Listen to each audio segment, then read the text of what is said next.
No auge do século XVIII, o reino mais glorioso da Europa enfrentaria um adversário poderoso, a força de seu próprio povo. Um homem se ergueria para inspirar a nação a afastar um rei relutante, uma rainha odiada, e uma nova república nasceria no sangue da Revolução Francesa.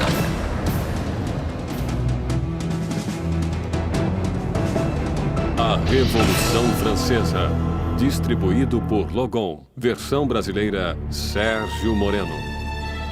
1794, prisão de Concierge, uma fortaleza impenetrável às margens do rio Sena. Úmida, infestada de ratos, conhecida como a Anticâmara da Morte. Dentro, a voz da jovem nação está prestes a ser silenciada. Enquanto seu cabelo é cortado e seu pescoço fica nu para a lâmina da guilhotina, Maximilien Robespierre prepara-se para pagar o preço pelo cataclismo deixado à sua volta. A explosão de acontecimentos que tornaram-se a Revolução Francesa. A Revolução Francesa foi o extraordinário momento em que o povo começou a acreditar que seria possível refazer quase tudo em sociedade, que não podia somente mudar a política, as instituições, mas a própria natureza humana através da ação política. A Revolução Francesa representa a encruzilhada do mundo moderno, onde tudo começa a encaminhar-se para uma direção diferente. A Revolução viu uma terra feudal virar as costas para a tradição aristocrata e criar um novo e violento caminho para o futuro.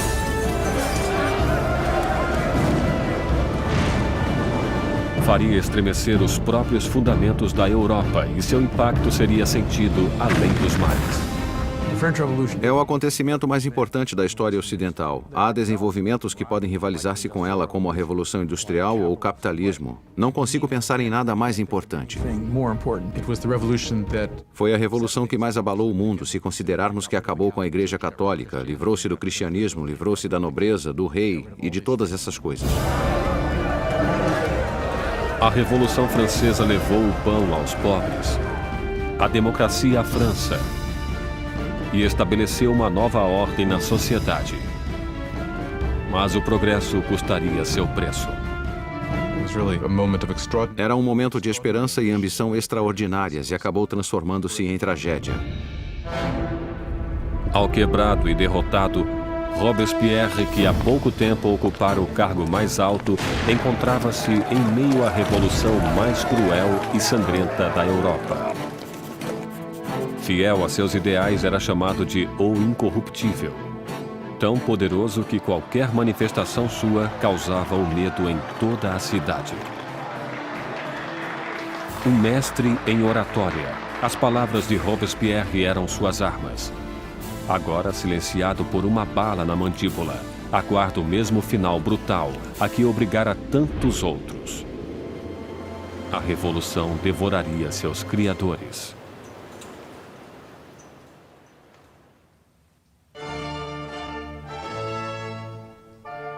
Ninguém poderia prever a turbulência que viria em um dia de primavera de 1770. O castelo de Versalhes estava repleto das multidões brilhantes da corte real. Terminada em 1682, Versalhes foi a obra-prima do rei Luís XIV. Para colocar alguma distância entre ele e seus súditos, Luís XIV elege para a capital da França essa pequena cidade distante 20 quilômetros a oeste de Paris, onde ele ordenou a construção do palácio mais magnífico da Europa. Durante quase 100 anos, ele foi o trono da monarquia da nação e hoje é testemunha de um casamento muito importante. O neto do rei Luís XV, o príncipe Luís Capet, o próximo na linha do trono, receberia sua noiva. Com apenas 15 anos na véspera de seu casamento, Luís Capet é tímido e hesitante, com poucas das características esperadas de um futuro rei, e muito menos de um marido. Luís era um menino inexperiente, tímido, dolorosamente inadequado com 15 anos, sem possuir nenhuma graça social. A amante de Luís XV, Madame du Barry, chamava-o de menino gordo e mal alimentado. Basicamente, é só um menino. Era muito difícil para Luís tomar decisões. Tremia incessantemente e estava sempre pronto a deixar-se persuadir pela última pessoa com quem falasse. Claro que essas não são consideradas qualidades de liderança. O casamento de Luís era uma união política entre a família real austríaca, os Habsburgo, e a sua própria, os Bourbon. O casamento simbolizaria o fim de uma antiga rivalidade e o começo de novos laços regionais. A jovem noiva chega à França. É uma menina de olhos grandes, de 14 anos. Maria Antonieta. Maria Antonieta era uma arquiduquesa austríaca. Era a filha mais jovem da imperatriz Maria Teresa. Foi para a França como parte de um acordo de casamento que representava uma grande mudança de alianças, pois pela primeira vez a França e a Áustria tornavam-se aliadas e não mais inimigas.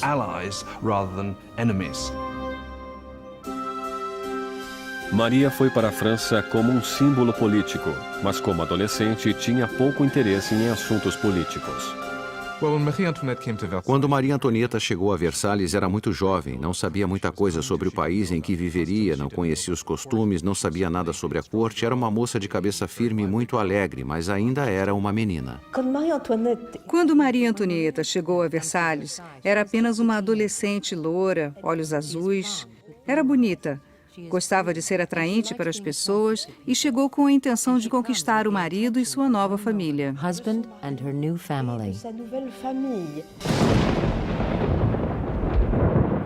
Na noite do casamento, houve uma forte tempestade.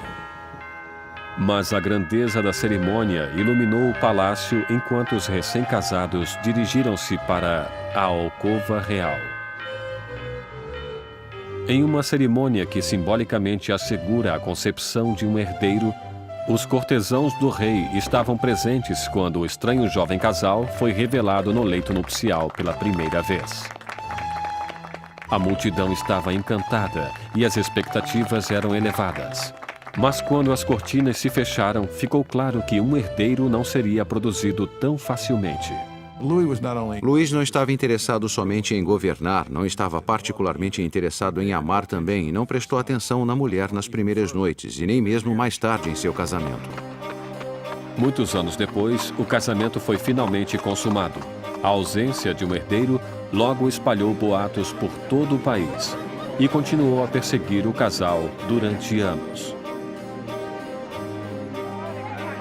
O casamento de grande gala continuou durante dias, mas fora dos portões de Versalhes, pouco havia para ser comemorado. Anos de incompetência por parte da monarquia deixaram o povo francês pobre e faminto. Há quase uma década, Luís XV perdera a Guerra dos 7 Anos em batalhas por territórios da América do Norte.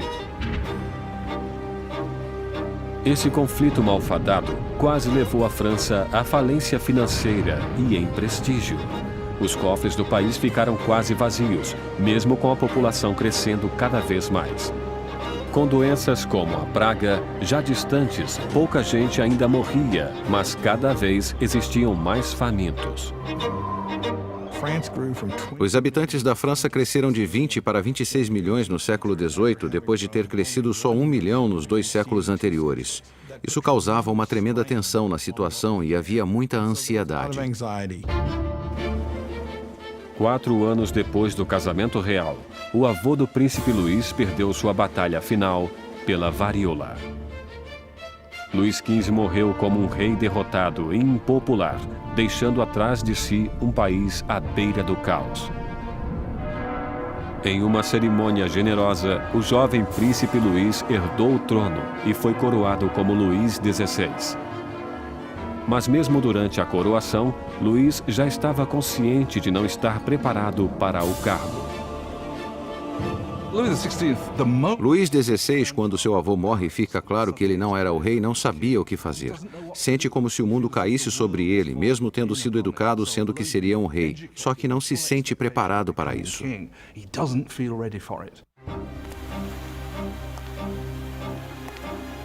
Para um reinado em crise, Luís XVI seria o pior homem a ser o novo rei. O jovem de 20 anos reza: "Protegei-nos, Senhor, pois reinamos muito jovens." Protegidos em seus aposentos reais em Versalhes, Luís e Maria iniciam suas vidas como jovens monarcas, enquanto, a apenas 20 quilômetros de distância, em Paris, outra nova era começava, que iria confrontar-se com a monarquia. Uma perigosa era de ideias. A era do iluminismo.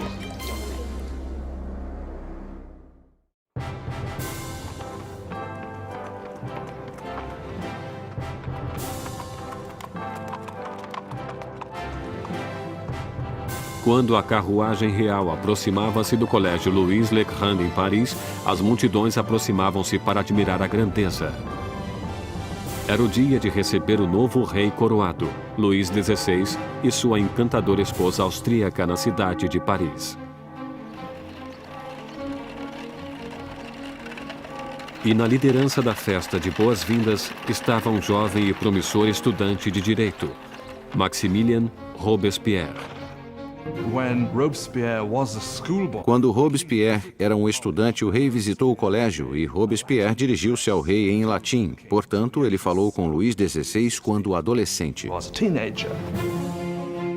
Enquanto Robespierre respeitosamente fez seu discurso em latim, o rei mal percebeu o garoto. Mas anos mais tarde, seus destinos cruzariam-se novamente sob circunstâncias muito diferentes e muito mais trágicas. Foi um daqueles rituais que aconteciam em todas as escolas, apesar daquele ser carregado de ironia, pois aqui temos o jovem Robespierre lendo seu discurso em honra ao homem que ele mais tarde mataria. Mas na época, o discurso era caloroso e os elogios sinceros. A visita da realeza pode ter conquistado o coração do povo, mas suas mentes inclinavam-se cada vez mais em uma direção completamente diferente.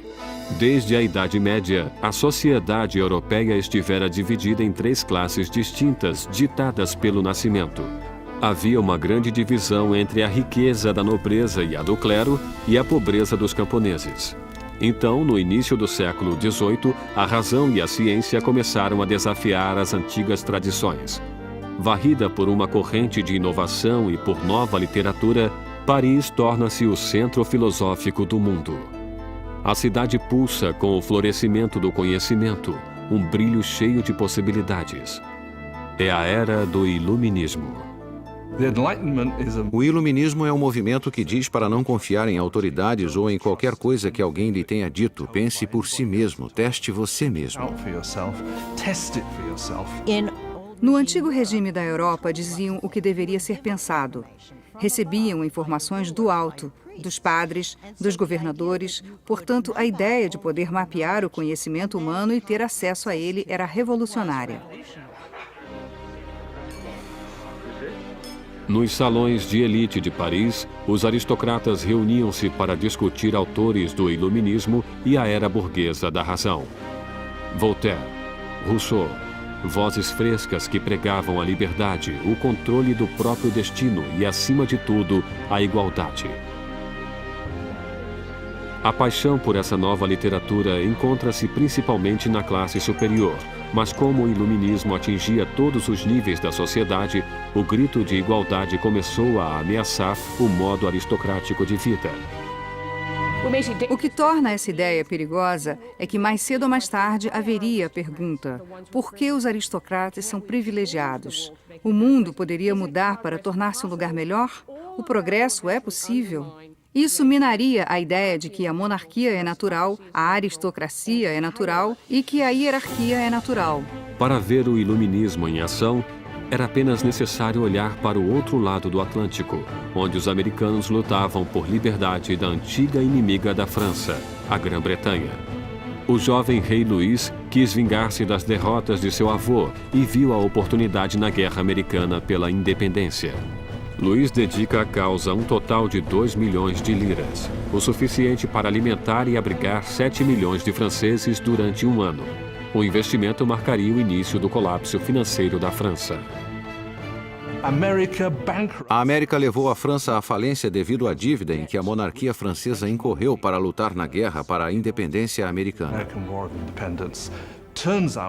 Isso foi crucial para a situação financeira da monarquia francesa, porque ela não tinha como pagar aquelas dívidas. Enquanto Luís enviava tropas e dinheiro para o outro lado do Atlântico, Maria ocupava-se em criar suas próprias dívidas. A vida em Versalhes é uma rotina sem fim de rituais arcaicos e formalidades. Existiam cerimônias para o despertar dos reis, para vestirem-se, para comer, para recolherem-se ao leito. Para divertir-se em meio àquela loucura de rituais, Maria Antonieta preside desfiles de uma moda cada vez mais audaciosa. Maria era obcecada pela moda, especialmente penteados criativos que levavam horas e mais horas para fazer, usando todos os tipos de ornamentos e frutas. Para muitos, aquilo era obsceno. Passou a representar tudo o que havia de errado com ela, com Versalhes e com aquela cultura. Maria ocupa-se também com os boatos da corte, jogando e inventando diversões. Como suas despesas aumentavam cada vez mais, Maria foi apelidada de Madame Déficit. Maria recebeu o nome de Madame Déficit quando o país encontrava-se em um caos econômico e ela continuava a gastar como se nada acontecesse em vestidos, joias, sapatos. Era a Imelda Marcos da época. De todas as dívidas de Maria, a maior de todas era para com seus pais. Um herdeiro para o trono. Durante 7 anos de casamento, Luís e Maria ainda não tinham produzido um filho. Maria encontrava-se em uma posição tremendamente humilhante. A função de uma rainha era produzir um herdeiro. Era absolutamente necessária a presença de um filho. E durante aquele tempo o povo criticava, estavam insatisfeitos. Diziam, o rei jamais deveria ter se casado com essa arquiduquesa austríaca e agora ela nem consegue produzir um herdeiro para o trono. Maria estava desesperada. O apetite de Luís por comida era inquestionável, mas o sexo não encontrava-se em seu cardápio. Maria Teresa, a mãe de Maria Antonieta, questionava: se uma garota tão bonita quanto minha filha não o anima, o que estará acontecendo? Luís XVI e sua jovem esposa Maria Antonieta não conseguiam conceber durante 7 anos, e isso causava problemas para o reino. E como o hobby do rei era a serralheria, havia todo tipo de canção sobre Luís, o serralheiro, não conseguir encontrar o buraco da fechadura. O desinteresse de Luís por sexo foi entendido como uma falta de força para um rei. Depois de anos de frustração e de pressão por parte da corte, Luís foi diagnosticado por uma condição tratável chamada fimose. Luís tinha uma deformidade que tornava a ereção tremendamente dolorosa e por isso não houve a consumação até que fosse feito um ato cirúrgico. Mas ele tinha medo mortal da cirurgia e levou anos para concordar em fazê-la. E quando finalmente concordou, voilá. Depois de uma simples cirurgia, o casal pôde ter sua primeira filha, Maria Teresa. Mas isso não conseguiu limpar a imagem anterior de Maria. Desde o início de 1780, começaram a circular folhetos por todo o país, uma sátira pornográfica do rei e da rainha.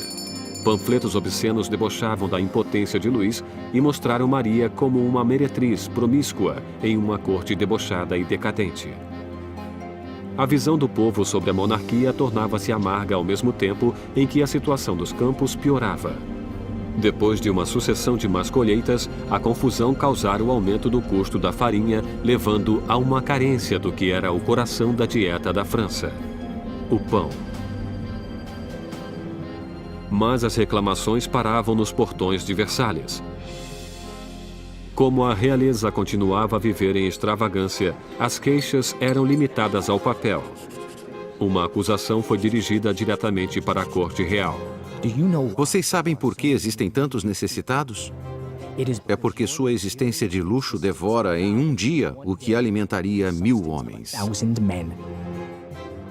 O homem por trás desta acusação? O mesmo jovem que apenas anos antes endeusara o rei e a rainha depois de sua coroação, Maximilien Robespierre. E nele, o povo logo ganharia uma voz para pedir liberdade e igualdade para a revolução. Versalhes, no final do século XVIII, era um oásis de extravagância rodeado por uma terra em desespero. E com um rei inseguro no leme, a França seguia o caminho certo para o desastre.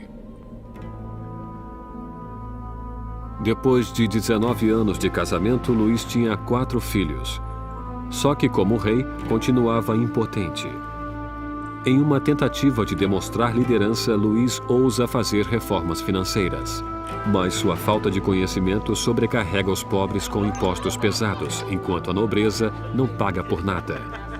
Com a economia em ruínas e o povo agitado, parecia que até os céus estavam zangados, torturando a França com o pior inverno em 90 anos. Se Deus alguma vez interveio para piorar a situação, o verão de 1788 e a primavera de 1789 foi o momento em que isso aconteceu. No verão de 1788 já existia uma crise política germinando e ela desenvolvia-se ao mesmo tempo que uma grave diminuição de alimento. Para o povo da França do século XVIII, a farinha era a essência da vida. O pão, a medida da existência. A pessoa mais simples da França consumia pelo menos 1 quilo de pão por dia. O pão era muito importante. Seu preço foi sentido por todo mundo. Se o preço dobrasse, era um sinal de más notícias. Com os enganos financeiros cometidos por Luís, o custo da farinha aumentou horrivelmente. A quantidade de alimentos era pequena. E o custo de um pãozinho logo era igual ao do salário de um mês. A fome tornava-se ira. Revoltas surgem por toda a França. Casas são destruídas. Padarias são roubadas e os padeiros que não podiam mais vender o pão eram linchados.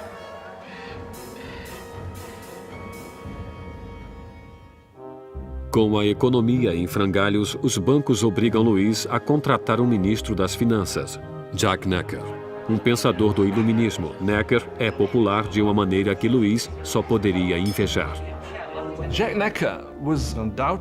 Jacques Necker foi sem sombra de dúvida o ministro mais popular durante a primavera de 89, porque afirmou publicamente em seus pronunciamentos que o dever do governo seria garantir que houvesse pão suficiente para todos.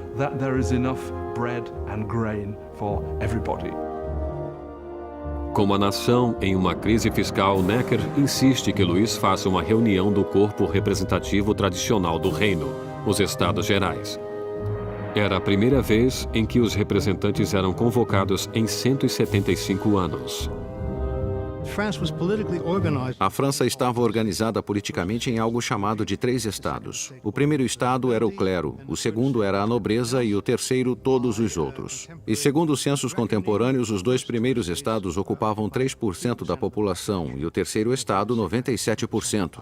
Muitos julgaram o fato injusto para com o terceiro estado, que era a maioria da população, ter somente 1/3 dos representantes. Sentiram que seria injustiça a existência de um parlamento com 3 câmaras, onde 2 delas, a nobreza e o clérigo, venceria nos votos o povo. 4 de maio de 1789. Um jovem e habilidoso advogado e político chegou a Versalhes. Maximilien Robespierre chegou para ficar diante dos Estados Gerais como representante, para lutar por uma voz justa para o povo que ele representava, o terceiro Estado. Órfão nascido no interior, Robespierre obteve uma proeminência acadêmica com seus estudos prodigiosos, tornando-se um orador eloquente, com ótima aparência, sem um fio de cabelo ou uma frase fora de lugar. Em casa, na pequena cidade de Arras, as ideias do iluminismo que absorvera nos salões de Paris fundaram uma voz poderosa, e ele tornou-se o mais importante advogado do local. Quando ele voltou para Arras e começou a praticar como advogado, lia tudo sobre o iluminismo. Robespierre era alguém que, quando praticava leis em Arras, tentava levar as ideias do iluminismo para os casos que defendia. No Estado Geral, Robespierre e seus colegas exigiam que a nobreza e o clero pagassem impostos, mas Luís sentia-se tremendamente ameaçado pelo crescente radicalismo do Terceiro Estado. Quando, no dia 20 de junho, depois de um impasse de 6 semanas, os representantes chegaram para descobrir que seriam silenciados. No dia 20 de junho, quando os representantes chegaram para a reunião e encontraram as portas fechadas, suspeitaram de um complô. Passaram para outro local que chamaríamos de quadra de tênis e que, na verdade, era uma quadra de handball. Juntaram-se e juraram que não parariam de reunir-se até terem uma nova Constituição. Os representantes declararam uma nova Assembleia Nacional, os verdadeiros representantes do povo da França. O juramento da quadra de tênis é um desses grandes momentos simbólicos na história da Revolução Francesa. Temos todas aquelas pessoas reunidas em uma quadra de tênis levantando os braços quase como uma saudação romana. E para a Assembleia aquele foi o momento em que perceberam algo em sua força e em sua dignidade e souberam que poderiam realmente desafiar o rei da França. Como um ato de desafio revolucionário, nasceu a Assembleia Nacional. Será uma comunhão de vozes de todo o país, um corpo parlamentar executando a vontade do povo. Mas tirar o poder do rei não seria tão fácil quanto assinar uma simples proclamação. Todas essas vitórias iniciais que aconteceram em Versalhes são mais vitórias de papel e não têm como se sustentar. O medo que tomou os representantes em Versalhes quando nos aproximamos de julho de 1789 foi porque o rei reunia suas forças para dispersá-los, para acabar com eles. No início de julho, 30 mil tropas reais posicionavam-se em torno de Paris. Para defender-se, o povo formou uma nova Guarda Nacional. Os revolucionários atacam os arsenais de Paris e conseguem furtar 28 mil mosquetes. A única coisa que falta é a pólvora. E o povo sabe onde consegui-la. No centro de Paris existe uma masmorra de pedra, famosa como símbolo do regime feudal, a Bastilha. A prisão abriga toda a pólvora da cidade e é lendária como câmara de tortura e mortes horríveis. A Bastilha fora o grande símbolo do despotismo real, o grande símbolo dos reis da França que iam além dos limites de seu próprio poder, fora um símbolo do horror para o povo francês. Em meio à revolta, acontece um ultraje surpreendente. Luís demite seu ministro das Finanças, Jacques Necker, o amado do povo, visto como simpático às massas. Horas depois de sua demissão, Paris fica sabendo que seu representante foi afastado. Não restou mais nada além da revolta. No dia 14 de julho, multidões reuniram-se identificando-se com um pequeno penacho vermelho e azul, as cores de Paris, separadas pelo branco, a cor da causa dos Bourbon. Nascia o tricolor. E entre a multidão enfurecida, uma voz grita: para a Bastilha. Atacar a Bastilha significava que o povo de Paris dizia: não se livrarão da nova Assembleia Nacional. O povo está agindo, está armando-se e basicamente diziam: estamos do lado da revolução.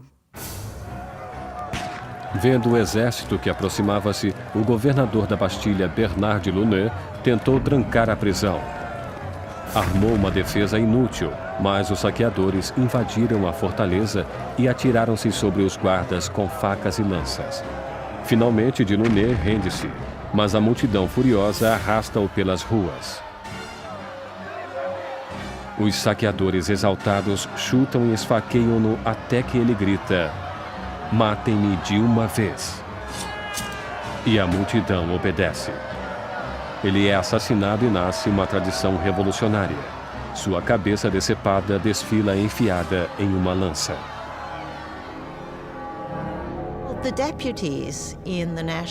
Os representantes da Assembleia Nacional não condenam esse ato de violência. Na verdade, aceitam-no. E foi essa aceitação da violência popular que, pela visão de algumas pessoas, criou um padrão que teria consequências catastróficas para o desenvolvimento da Revolução. Com a fumaça ainda pairando sobre a Bastilha, Luís XVI voltava da caça. Em seu diário, em 14 de julho de 1789, escreve nada, referência à sua caçada mal sucedida. Um ajudante surge com as notícias das revoltas e da queda da Bastilha. Luís XVI pergunta: é uma revolta? Não, senhor, ele responde. É uma revolução.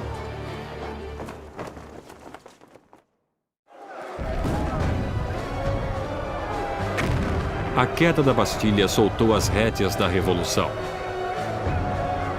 O povo desafiara seu rei e vencera. Não havia mais retorno. Como um símbolo da derrota real, o povo, homens, mulheres e crianças, cavaram com as próprias mãos e derrubaram a Bastilha, tijolo por tijolo. Começavam a desmontar o próprio passado. Os franceses decidiram destruir a Bastilha logo que puderam. Sem terem como usar explosivos, isso foi feito dolorosamente, mas com um tremendo vigor. E os tijolos foram arrancados e vendidos como emblemas da demolição do despotismo. A energia das ruas dava força